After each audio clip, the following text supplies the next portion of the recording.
আওয়ামী লীগ যে দোষে সর্বহারা হয়েছে সরকার পতনের পর, বিএনপি কিন্তু ওই দোষী করছে। জামাতরা কিন্তু বেবি ট্যাক্সি স্ট্যান্ড দখল করে নাই, বাজার দখল করে চান্দা উঠায় নাই, এটা কিন্তু বিএনপি করছে। আগে আওয়ামী লীগ যেখান থেকে চান্দা নিত, বিএনপি এখন সেখান থেকে চান্দা নেয়, হয়তো চান্দার রেট বাড়াইয়া দিছে। সব ফরেস্টের কাছ থেকে যেটুকু নেওয়ার নেয়, থানার থেকেও যে ভাগ নেওয়ার নেয়, যেখানে যেন ভাগ পাওয়া যায় সব ভাগ নেয়। এটা কিন্তু জামাত নেয়নি। সব কলেজ স্কুলের সভাপতি বিএনপি। এই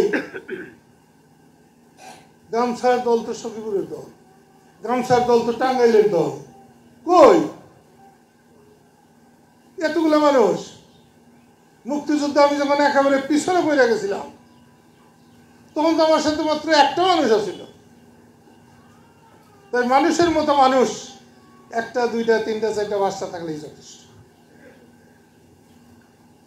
বঙ্গবন্ধু মারা যাওয়ার পরে মাত্র 7 জন মানুষ নিয়ে শুরু করছিলাম। এই যে আব্দুল্লাহ বই দিয়েছে, আব্দুল্লাহ ছিল না তখন।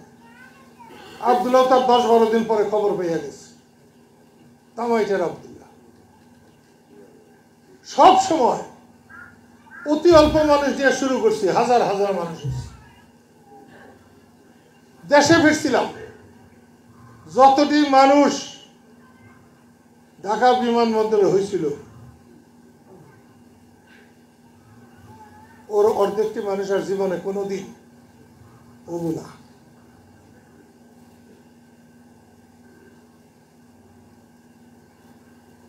আমি কিন্তু সব থেকে বেশি মানুষ নিয়ে কৃষক শ্রমিক জনতা লীগ করছিলাম। যাই হোক,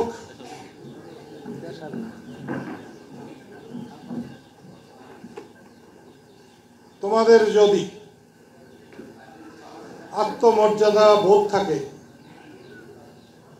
তোমরা যদি সম্মানিত হতে চাও, তাহলে পরিশ্রম করতে হবে, মানুষের কাছে যাইতে হবে।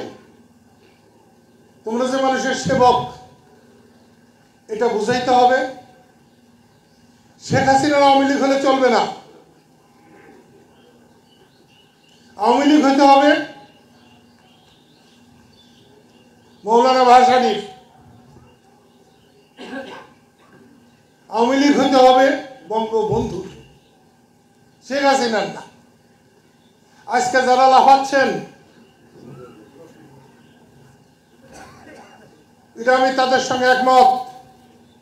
আমি জানতাম কত অত্যাচার করলে, মানুষকে অত অবহেলা করলে আল্লাহর তরফ থেকে তার উপরে গজব পড়ে, এবং সেটাই হাসিনার উপরে হয়েছে।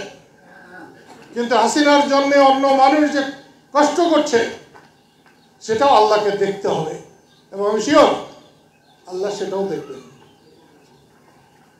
তাই যে কেউ যদি মনে করেন স্বাধীনতাকে মুছে ফেলবেন, বঙ্গবন্ধুকে মুছে ফেলবেন, কাদের স্মৃতিকে মুছে ফেলবেন, তিনি আহমকের স্বর্গে বাস করেন।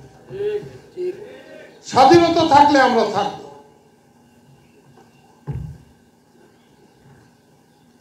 যে ষড়যন্ত্র হচ্ছে এটাও ভালো না, ভারত যেটা করছে আমাদের উপরে সেটাও ভালো না। আমেরিকা নাকি কবে বলছে শেখ হাসিনাকে বসাইয়ে দেবে, তার নাম কি? টার্ম না, তার বাপেও পারবে না। আমরা আমেরিকা না, বাংলাদেশ।